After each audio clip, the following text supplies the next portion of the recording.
साथ देते हुए आशीर्वाद स्वरूप 7 बार वो अकेले मध्य प्रदेश में अपनी यात्रा करके हमको आशीर्वाद देने के लिए हमारे बीच आकर लगातार उत्साहवर्धन कर रहे हैं और 8 बार अलग से व्यक्तिगत उनने इन सारी बातों के लिए मार्गदर्शन किया है। मैं आज के इस अवसर पर केवल इतना ही कहना चाहूँगा, आपके इस माध्यम से माननीय रोहित कुमार जी, माननीय रमेश चंद्र चौधरी जी और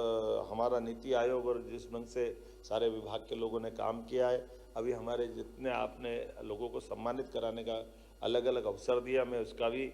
हमने अपने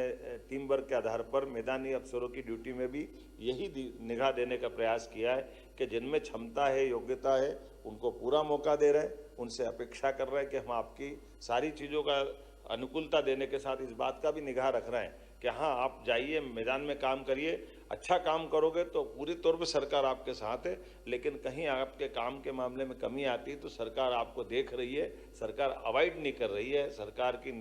हमारी सबकी प्रतिबद्धता है कि हम अपने किए कामों के आधार पर देश में मध्य प्रदेश को नंबर 1 की स्थिति में लाएं। इसलिए उस ठोस योजना पे हम लोग धीरे धीरे काम कर रहे हैं। कुछ और बदलाव भी किए, जैसे एग्रीकल्चर ग्रोथ रेट की बात में हमने कहा कि हमारा बड़े पैमाने पर 95% अभी हमारी कृषि उत्पादकता में हमारा केवल 5% ही फूड प्रोसेसिंग हो रहा है। तो फूड प्रोसेसिंग पे भी हम बढ़ावा लगातार दे रहे हैं कि इस दिशा में हम कैसे अपने उत्पाद को ग्राहक तक पहुंचा दें। इस प्रकार से क्या क्या हो सकता है, आपका मार्गदर्शन भी चाहिएगा, हम उसमें और कैसे बढ़े, हमारी कमी क्या है, हमको क्या देखना चाहिए। हम अपने एक तरह से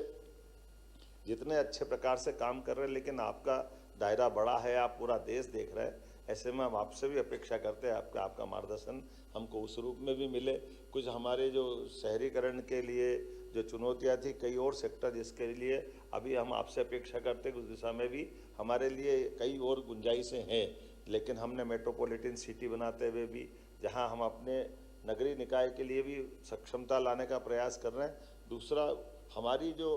परंपरागत ताकतें रही है जिसके आधार पर मध्य प्रदेश की अपनी खुद की क्षमता योग्यता है, हम आपसे भी अपेक्षा कर रहे हैं कि जैसे एग्रीकल्चर के मामले में भी तो नीति आयोग के माध्यम से कहीं कहीं आप देश के अंदर होने वाली फसलों की तरफ से भी एग्रीकल्चर के साथ आपको देखने के दृष्टिकोण की आवश्यकता है। जैसे उदाहरण के लिए जब हम अपनी कोदो कुटकी जैसी ग्रामीण अंचल की, आदिवासी अंचल की फसल को MSP पे देने जाते हैं तो भारत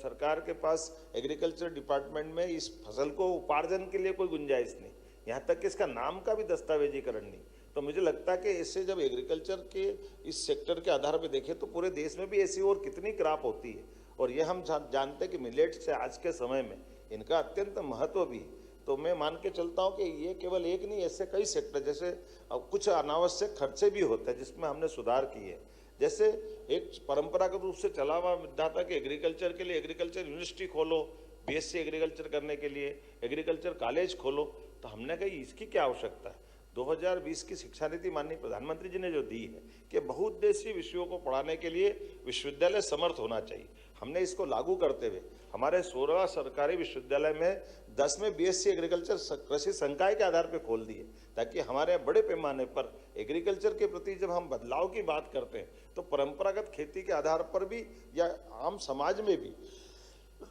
हमको शिक्षित बच्चे भी चाहिए जिनको अपने, जैसे बड़े पैमाने पर हमारा ग्रामीण आधारित पूरा राज्य का रकबा है। ऐसे में जैसे मेरा अपना स्वयं का मैं उदाहरण लेके चलता हूँ कि मूलतः तो हम तो किसान परिवार से आते थे, लेकिन मैंने BSc किया 1982 में, 1982 से 84, लेकिन मेरे घर पे जाकर के मैं अपने किसान की तरफ से अगर निगाह से देखता हूँ तो मेरे खेत में मेरी पढ़ाई का कोई योगदान नहीं था। तो मुझे लगता है कि जब पढ़ने के बाद हमारी पढ़ाई का अगर अपने घर में भी उपयोग नहीं हो तो फायदा क्या है। नौकरी जरूरी नहीं, लेकिन BSc एग्रीकल्चर करने से कम हमारी खेती तो हम अच्छे से प्रकार से कर सकते हैं, ऐसे हार्टिकल्चर से लेकर सभी सेक्टर में। तो ये हमारे, मुझे लगता है कि देश के अंदर बाकी सेक्टर में भी ये दे सकते हैं, ऐसे हेल्थ के सेक्टर में भी। दुनिया में ऐसा कहीं नहीं होता है कि मेडिकल कॉलेज बनेगा तो अपने कैंपस में हॉस्पिटल बनाएगा, अपने कैंपस में ही सब खड़ा करेगा। जैसे उदाहरण के लिए कई जिले हमारे ऐसे कि जिनके अपने अच्छे हॉस्पिटल थे, लेकिन मेडिकल कॉलेज हम बोलते ही उनको उतना ही बड़ा एक हॉस्पिटल नया बनाना पड़ा। और कई बार इसकी जो कठिनाई होती कि वो हॉस्पिटल दो बड़े बन गए, मरीज कहाँ से लाओगे, पैसा तो लग गया,